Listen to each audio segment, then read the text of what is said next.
Gees van God. Gees van God, dis waaroor vandag ook gaan. As dit die uitstorting van die Heilige Gees is wat ons ook vier. Kom ons maak ons oë toe en dan bid ons saam. Here, as ons vandag saam is, wil ons echo die woorde wat die koor gesing het. Gees van God, wil U in en deur ons werk. Kom, Heilige Gees, wees U vaardig vandag. Op U tyd en soos U wil, Here. Bid ons dat U die woord vir ons sal oopbreek, dat ons die woord sal hoor, maar gaan leef wat die woord vir ons sê. Juist omdat U Gees in ons is, die Gees deur ons werk. Laat ons oopstel vir die Heilige Gees, Here. Dat ons sê, Here, ons wil graag gaan doen dit wat U in ons harte lê om te doen. Spreek, Here, die kinders luister graag na U. Amen. Kom ons maak ons Bybels oop by Handelinge hoofstuk 9. Handelinge hoofstuk 9. Ons gaan nou lees vanaf vers 1.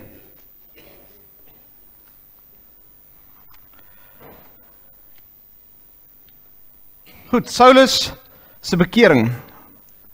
Saulus wat nog steeds dreigemente en moord teen die disippels van die Here aangeblaas het. Julle mooi gehoor wat hy daar sê. Saulus wat nog steeds dreigemente en moord teen die disippels van die Here aangeblaas het, het na die hoofpriester gegaan en van hom briewe gevra aan die sinagoges in Damaskus, sodat indien hy enige mense opspoor wat aanhangers van die weg is, so die Christene die weg genoem, aanhangers van die weg, man sowel as vroue, hy hulle geboeid na Jerusalem kon bring. En terwyl hy onderweg was en naby Damaskus kom, het 'n lig uit die hemel hom skielik omstraal, en hy het op die grond neergeval en 'n stem van hom hoor sê, Saul, Saul, waarom vervolg jy my? Hy het gevra, wie is u, Here? En hy antwoord, ek is Jesus wat jy vervolg. Maar staan op en ga na die stad en daar sal vir jou gesê word wat jy moet doen. Die manne wat saam met hom gereis het, het sprakeloos gestaan, omdat hulle wel die stem gehoor het, maar niemand gesien het nie. Saulus het van die grond af opgestaan en, alhoewel sy oë oop was, kon hy niks sien nie. Hulle het hom in die hand gelei en Damaskus binnengebring. 3 dae lank kon hy nie sien nie, en hy het nie geëet of gedrink nie. Daar was 'n disipel in Damaskus met die naam Ananias. In 'n visioen het die Here vir hom gesê, Ananias, en hy het geantwoord, hier is ek, Here. Toe sê die Here vir hom, maak gereed en gaan na die straat bekend as Reguitstraat en vra in die huis van Judas na iemand uit Tarsus met die naam Saulus. Want kyk, hy is besig om te bid en het in 'n visioen gesien dat 'n man met die naam Ananias binnekom en hom die hande oplê om hom weer te laat sien. Ananias het geantwoord, Here, ek het by baie mense van hierdie man gehoor, van al die kwaad wat hy heiliges in Jerusalem aangedoen het. En hier het hy volmag van die leierpriesters om almal wat u naam aanroep in boeie te slaan.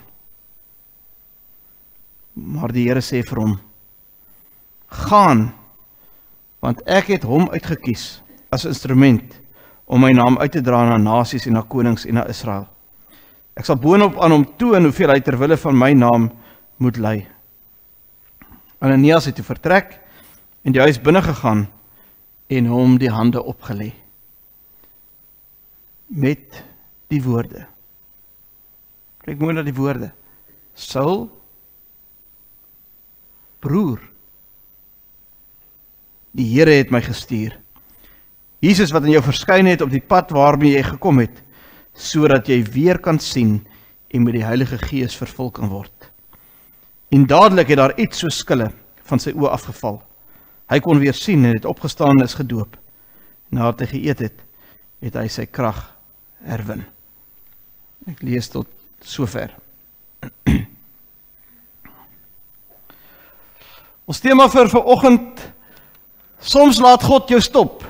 Soms laat God jou stop. Ons is vandag by die laaste van ons hele Pinksterreeks. Die 11de Mei het ons begin met die reeks, ons het begin met Jakob, en hoe die Here met elke mens anders te gepraat het. Jakob het hy gepraat deur 'n visioen. Jy kan onthou van die leer, die engele in die leer, en dan God wat bo in die leer is, en toe het hy later gesê, maar hy noem die plek Huis van God, Bethel. En die week daarna het ons gesels oor Moses in die brandende bos, waar die Here vir Moses kom roep het, ontmoeting met hom gehad het. Daai brandende bos het nie uitgebrand het, daar staan, hy het nie verteer nie. En die Here het hom daar geroep. Lang gesprek, is eintlik meer as 'n hoofstuk waar hy by die brandende bos was, waar die Here vir ons sê het, maar ek wil jou gebruik om die volk Israel uit Egipte uit te lei. En dan, so 2-3 weke terug, het ons stilgestaan by Elia, waar ons gesê het, maar die Here was nie in die aardbewing nie, die Here was nie in die vuur nie, maar die Here was in die fluistering van die windstilte. Dat die Here praat, ook wanneer 'n mens stil word, hoor jy die Here se stem, is daar ontmoeting met die Here. Verlede week stilgestaan by die Emmausgangers, waar die Emmausgangers, ek is mal oor daai verhaal, daai Emmausgangers wat so stap, en dan kom iemand net hier langs hulle in, maar ons weet, dis nou Jesus, maar langs hulle in, en dan sê hy, maar wat het hier gebeur? Dan sê hy, joh, is u die enigste vreemdeling in die stad, wat nie weet wat hier gebeur het nie. En dan praat hulle, en dan Jesus begin die skrif uitleef vir hulle, maar hulle kon dit nie sien nie, hulle kon dit nie beleef nie. En as hulle in die huis is, en Jesus breek die brood oop, ek het nogal gewonder in my kop, staan nie daar nie, maar miskien toe die brood gebreek het, miskien die hande gesien. Ek weet nie, maar in elk geval daar staan, dat die skil het van hulle oë afgeval, en hulle kon besef, dit is Jesus wat saam met hulle is. Dat God, en dit tussen mense, 'n ontmoeting met jou ook kan hê. Sommer so deur die lewe, terwyl jy so stap deur die lewe, kan God ontmoeting met jou hê. Vandag fokus ons dan op Saulus, op die pad na Damaskus. Maar wie was Saulus? Vandag, ons weet Saulus het later Paulus geword, een van die mense wat die meeste briewe geskryf het in die Nuwe Testament, 'n reuse invloed gehad in die kerk van Christus, hoe die Here vir hom op 'n besonderse manier gebruik het. Saulus was eintlik 'n gebore Jood. Hy is uit die stam van Bethlehem. Maar hy was ook 'n Romein, wat dit vir hom in sekere sinne 'n bietjie makliker gemaak het. Hy het 'n bietjie voordeel as jy Romein is. Maar hy was 'n Fariseer, hy was eintlik deel van die Sanhedrin. Die Sanhedrin het die wette gemaak. Dit is eintlik soos deel van die Joodse Raad, en die Sanhedrin het die wette gemaak. En hy het gestudeer onder 'n rabbi met naam van Gamaliel, wat wil sê een van die skerpste mense was van daardie tyd.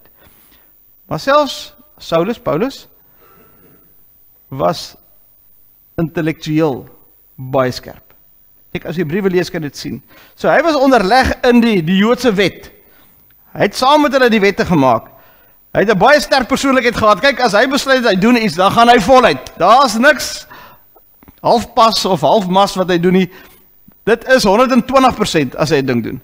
Hy was 'n vasberade mens, maar hy was ook 'n intense mens, Saulus. Maar as hy nie iets geglo het, dan het hy gegaan daarmee, met alles wat hy het. So dit was sy persoonlikheid. Hoe het hy gedink oor Christene? Vir hom as Christene, die mense wat die weg aangehang het, was ketters. Hy het geglo, hulle is heeltemal van die pad af. Hulle doen heeltemal die verkeerde ding, en hy gaan vir hulle wys. Hy was inteendeel, toe Stefanus gekruisig is, was hy daar. Dis ek kan lees, hy het die klere opgepas, toe hulle Stefanus gestenig het. En nou is hy robbe man, ek het vir julle gelees in hoofstuk 9 vers 1, waar hy sê, Saulus wat nog steeds dreigemente en moord teen die disippels van die Here aangeblaas het. Hy het gesê, kill the people of the way, die weg. Maak dood. Hy het 'n dokument gekry van die hoofpriester wat sê, terwyl ek Damaskus toe gaan, as ek enige iemand sien wat mense van die weg is, gaan ek hulle boei en terugvat Jerusalem toe. So hy het 'n reputasie gehad. Jy sukkel nie met Saulus nie. Jy sukkel nie met hom nie. So hy was iemand wat, as hy besluit het hy doen 'n ding, dan gaan hy voluit. Selfversekerd, ek sal vir julle wys. Hy is absoluut in beheer, En enigiemand wat verskil van hom, haal hy sommer uit.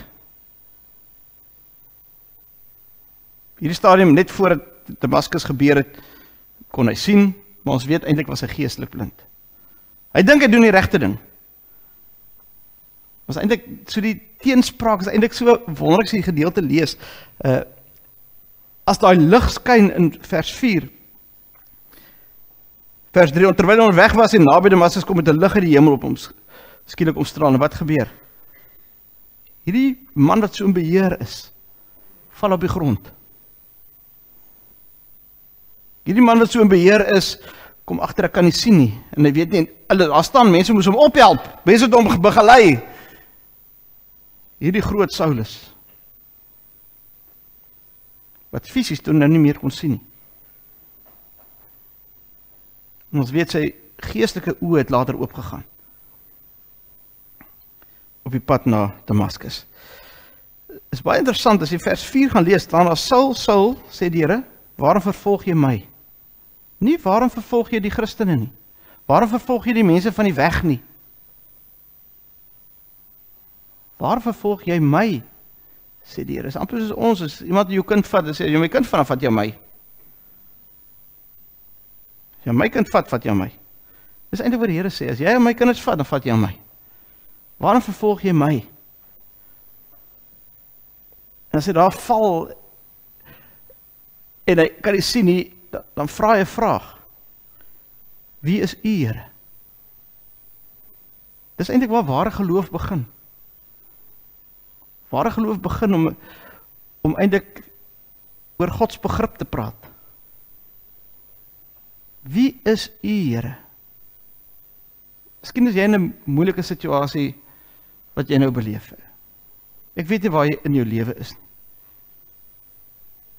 Maar miskien het jou legkaartjie wat jy gehad het, wat so lyk of alles reg, het iemand net gekom en dit in die lug gegooi, en dit is net stukkies van die legkaart die wêreld vol. En voel jy, ek my lewe maar weer probeer herbou. En op die punt is wat jy eintlik ook wil sê, maar wie is u, Here? Gelukkig praat hy met die Here, en dan antwoord die Here vir hom wie hy is. Ek is Jesus wat jy vervolg. Ek is Jesus wat jy vervolg. En dan 3 dae duisternis, wat hy nie kon sien nie. 3 dae, Jesus gesterf in die kruis, 3 dae daarna opgestaan. So daai 3 dae is 'n belangrike element hier. Paulus gebruik, as jy Paulinese teologie lees, hy nog Saulus hier, maar as jy Paulinese teologie lees, het hy altyd hierdie teenkantings. Hy praat van altyd die ou mens en die nuwe mens.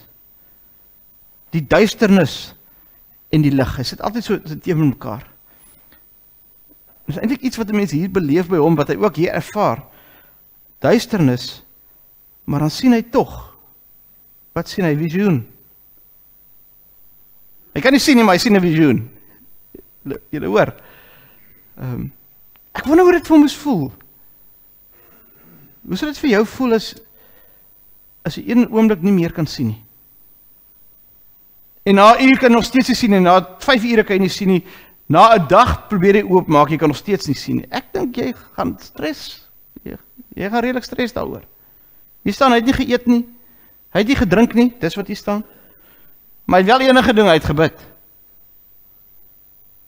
Ek het seker ook maar gewonder, gaan ek weer kan sien, is dit nou die pad wat ek nou moet gaan stap, is dit nou die pad wat ek moet gaan stap? So julle verstaan van hoe hy gedink het oor God verander. Al daai kaarte van hom val uit mekaar uit. Want hy het gedink hy doen die regte ding om die Christene te vervolg. En ewe skielik is God besig met hom om hom te laat stop en sy hele lewe te verander. En dan sien hy 'n visioen. Hy kan nog nie sien nie, maar hy sien dat die Here Ananias gaan stuur om hande op te lê. En nou jy daai prentjie ook sien van Ananias. Nou kry Ananias die boodskap, jy moet gaan na 'n man met naam van Saulus toe. O nee, asseblief die Here. Hierdie man maak mense dood. Hy het het die briewe, ek het gehoor, die hoofpriester het van briewe gegee, hy kom van Damaskus na Damaskus toe, en hy gaan almal gaan in boeie slaan. Nee, Here, asseblief, stuur maar eerder iemand anderste, maar ek wil nie, ek ken vir Saulus, Here, daar is nee, hy het 'n reputasie, en dan sê die Here vir Ananias, gaan, want ek het hom uitgekies as instrument om my naam uit te dra na nasies en na konings en na Israel. En dan gebeur daar iets besonders. Dat die Here sê, my genade is genoeg, ook vir 'n Saulus. God kyk nie wie jy was nie, maar God kyk wat se potensiaal het jy. Dat hy 'n Saulus, wat so mense vervolg het, selfs gekyk het toe Stefanus doodgegooi word, dit is verskriklik. Dit is eintlik ouderdomsbeperking, as iemand doodgegooi word met klippe. Dit is dan wreed. Mense wat dat doodmaak oor hulle geloof, dat die Here sê, ek gebruik vir jou. My genade is vir jou genoeg. En dan vind hier 'n meesterklas van genade vind die plaas. Hierdie Ananias wat nou so bang was, maar wys jy net hoe pad wat hy gestap het met die Here, Ananias ook. Dat Ananias stap toe in die vertrek in, en hy sê vir hom, Saul, broer. Hy sê nou net vir die Here, Here, nee, moenie my stuur nie, hierdie ou maak mense dood, as die Here, ek sê vir jou, jy gaan na hom toe, en daar verander sy gesindheid, want die Here het vir hom gesê, gaan praat met hom, en hy sê vir hom, Saul, broer. Hy het geweet, hy mense laat doodmaak. Hy het geweet, hy mense in die tronk laat gooi vir hulle geloof. Maar hy hoor wat die Here vir hom sê, en hy is gehoorsaam wat die Here vir hom sê, en hy sê vir hom, broer. Geen verwyte nie. Liefde. Genade. En as hy dan weer sien, dadelik het daar iets so skille van sy oë afgeval. Saulus kon weer sien, hy het opgestaan en is gedoop. En hy het daar die Heilige Gees ontvang om die Gees te gaan leef. Wat gebeur net daarna? Ons het net tot by vers 19 gelees, maar vers 20 staan daar. En hy het Jesus dadelik in die sinagoges verkondig deur te sê, hy is die seun van God. Ek dink nogal as hierdie Saulus nou daar instap in die sinagoges, baie welkom, ons is so bly jy's hier, en dan eweskielik gee hy die heeltemal die teenoorgestelde boodskap, wat hulle eintlik verwag het. Dan sê hy, Jesus is die Here. En net twee vers 23, dan staan daar, en die Jode het besluit om vir Saulus dood te maak. Wat leer hierdie verhaal vir ons? Ek dink die eerste wat dit vir ons leer. Uit vervolger te word 'n getuie van die Here. Wat leer dit vir ons die eerste? Dit leer vir ons van God se genade vir jou. Die Here is vir jou so lief, dat hy vir jou tekens van die brood en wyn wat ons gebruik, aan die kruis gesterf het. Dit mag nooit vir jou sommer maar net iets raak nie. Dit moet vir jou iets besonders bly. Dat hy sy seun, God het sy seun gestuur vir jou, omdat hy die wêreld so lief gehad. Sodat ek hier nie verlore sal gaan nie, maar dat ons 'n ewige lewe sal hê. Maak nie saak wat jy verkeerd gedoen het nie. Miskien voel jy skaam oor goed wat jy gedoen het. Miskien voel jy skuldig oor goed wat jy gedoen het. Kom daaroor. Die Here sê my genade is vir jou meer as genoeg. Jy kan nuut begin. Jy kan oor begin. Want die Here begin nuut met jou. Die Here begin oor met jou. Sy genade is vir jou genoeg. Tweede is, ware geloof begin met daardie vraag, wat Saul gevra het, wie is u Here? Bly praat met die Here, al is hy nie op 'n goeie plek nie. Al is jy op 'n moeilike plek in jou lewe, moenie ophou praat met die Here nie. Jy gaan stoei met die Here. Jy gaan worstel met die Here. Maar bly praat met die Here. Saulus se lewe is fisies gestop. Hy moes stop. 3 dae blind. Toe die Here vir hom nuwe rigting gegee in sy lewe. Hy het vir hom eintlik 'n nuwe identiteit gegee. Identiteit in Christus. Hy het vir hom 'n nuwe roeping gegee. Miskien is die Here besig om vir jou lewe ook te sê stop. Stop, stop, stop. Ek wil vir jou sê wie jy is. Jy is 'n kind van die Here. Dis jou identiteit. Nie aan jou prestasies nie, nie jou bankbalans nie, nie jou adres nie. Jy is my kind. Die Here gee vir jou 'n nuwe identiteit. En daarom is daai twee goed baie naby mekaar. Wie is U, Here? En dan om nie te begin stoei met die Here, maar dan ook myself oop te stel dat die Here my werk, want dit is wat Saulus ook gedoen het. Hy het begin bid, terwyl hy sy oë in duisternis was, toe hy blind was. Miskien voel jy geestelik, voel jy is op die plek waar jy eintlik moet wees nie. En jy moet nie skuldig voel daaroor nie, moet nie skuldig voel daaroor nie. Ek wil regtig vir jou sê, moet nie skuldig voel nie. We gaan praat met die Here. Gaan praat met die Here. Want ons praat oor ontmoetings met die Here. En so het Saulus afhanklik gewees van die Here. Amper daai wat ons baie keer sê, U is die pottebakker, ek is die klei, Here. Vorm my en maak my. Ek is nie nou op 'n goeie plek nie, maar Here, ek stap die pad saam met U. En Saulus het daar, het 'n klomp wettiese goeders reg gedoen. Uitstekend gedoen. Maar hy het die Here gemis. Ontmoeting met God is anders as om klomp dinge te gaan reg doen. Ontmoeting met die Here is baie anders as om sekere dinge te doen. Jy kan elke Sondag in die kerk wees en jy kan die Here mis. Jy kan baie mooi dinge gaan doen in die wêreld daar buite en jy kan die Here mis. Daar is so 'n sinnetjie wat vir baie jare al deel is van die kerklike gemeenskap en ek dink jy gaan dit baie goed ken. Pas op om so met die dinge van die Here besig te wees, dat jy die Here van die dinge vergeet. Fokus met God nog steeds bly, nie alles wat ek gaan doen nie. As ek iets doen, doen ek omdat ek dankbaar is wat die Here reeds vir my gedoen het. Maar die ontmoeting met die Here, 'n verhouding met die Here, bly die hart van alles. En as ons die 5 weke moet opsom van ons Pinksterreeks, dan lê die hart daarin, 'n verhouding met die Here. Miskien wil jy saam met my vandag ook weer so 'n gebed doen, om net te sê, Here, hier is ek weer. Ons moet eintlik maar gereeld dit doen. Miskien dit nie vir die eerste keer. 'n Gebed wat ons vir die Here gaan sê, Here, ek lei weer my lewe. Ek gee my lewe met toewyding weer aan U, Here. En ek het so kaartjie, en ek sal uitdeel, as jy uitstap, sal elke van julle so kaartjie kry, 'n gebed. Ek dink dit is 'n goeie gebed om hom in jou Bybel te gaan bære. Want ons gaan maar so deur die geestelike lewe. Ons beleef maar op en af in die geestelike lewe.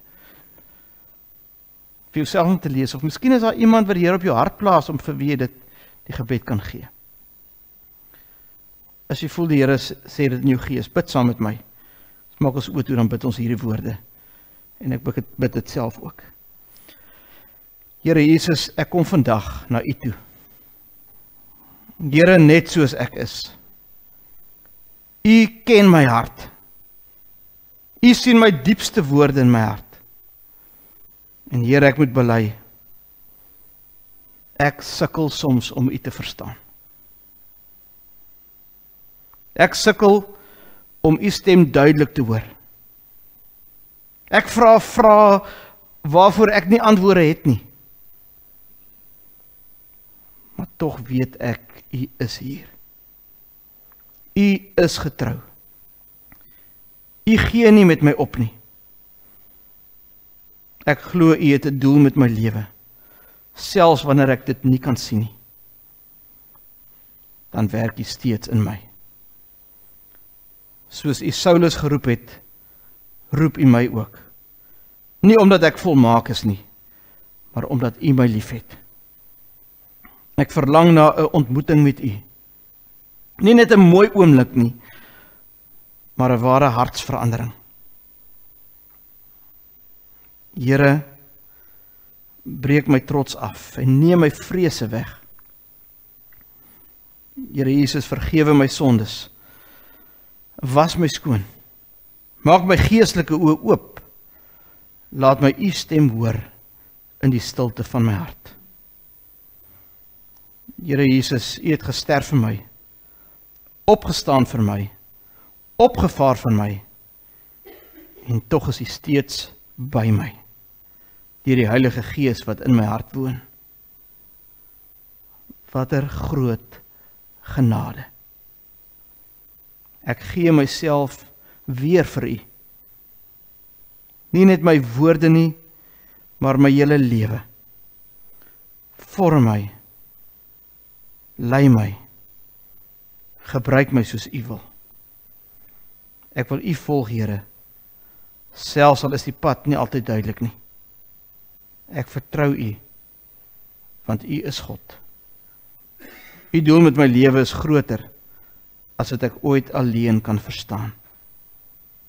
In Jesus se naam. Amen.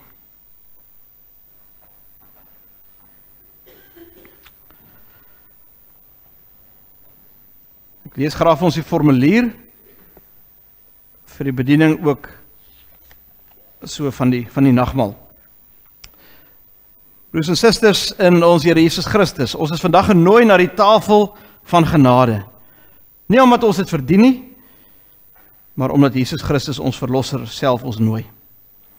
Hy het sy lewe gegee, sy liggaam is gebreek, sy bloed het gevloei, sodat ons vrygemaak kan word van sonde en 'n verhouding met God kan leef. Die nagmaal is 'n heilige ontmoeting. Hier herinner Jesus ons aan sy liefde, sy opoffering en die nuwe lewe wat ons in hom ontvang. Deur die brood en wyn wys hy vir ons, ek is by julle. Ek het vir julle gesterf. Ek het opgestaan en ek leef. Dankie Here dat ons vanoggend reeds ons skuld voor U kon bely. Daarom gaan ons vandag aan die tafel sit met geloof en dankbaarheid. Ons het reeds gebid dat die Here ons sonde sal skoonmaak. Daarom gee geleentheid dat die tafel in gereedheid gebring word. En dan gaan ons dit net so sit en sing, lied 295 vers 1, terwyl die tafel in gereedheid gebring word.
Waar ons nou gehoor het wat die nagmaal is, en waar ons nou aansit in die tafel, kom ons staan, dan gaan ons geloof hardop bely, en dan gaan Koos vir ons die tafelgebed doen. Kom ons staan, en ons bely ons geloof.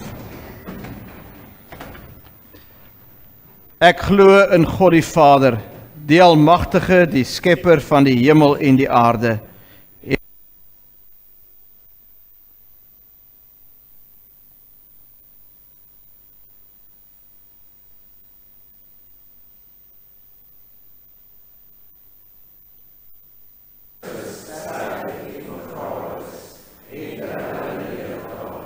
wat op die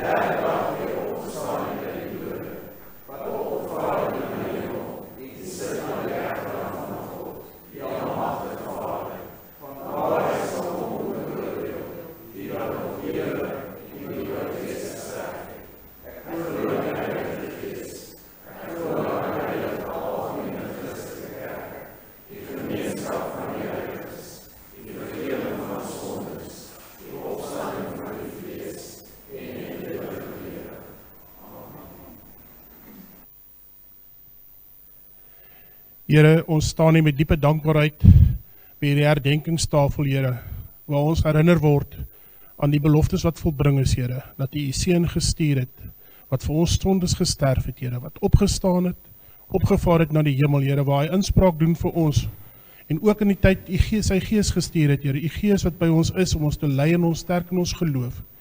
Here, laat ons met afwagting kan uitsien aan die wederkoms, en waar ons dan ons plekke kan inneem in die ewige lewe in U koninkryk.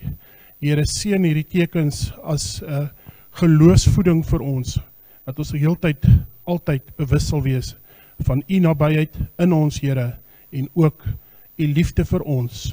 Amen. Amen. Kan jy sitplekke inneem? Ek herinner net, dis nou net so 'n bietjie anders as by die Hemelvaartsdiens, want daar die hele gemeente, wel, almal, die hele vertunnel wat saam is, hulle drink meer druiwesap as wat wyn drink, so dit is nou andersom so. Die druiwesap is nou in die middelste sirkel, en dan die wyn is dan in die buitesirkel. Ek vra maar net mooi, so vat hom maar by die handvatsel, moenie ondervat nie, want dan druk jy al die glasies op poort toe, so neem net kennis daarvan. Die bediening persone wat bedien kan vorentoe kom.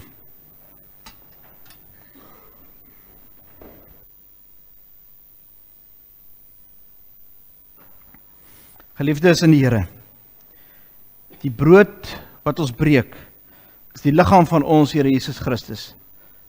Neem, eet, dink daaraan en glo dat sy liggaam gebreek is, tot volkome versoening van ons sondes.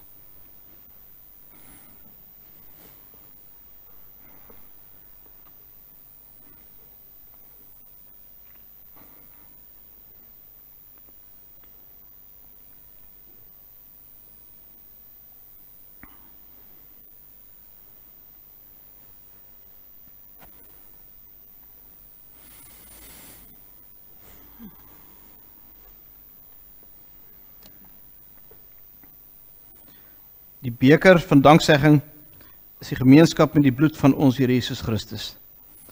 Neem, drink, dink daaraan en glo dat sy kosbare bloed vergiet is tot volkome versoening van ons sondes.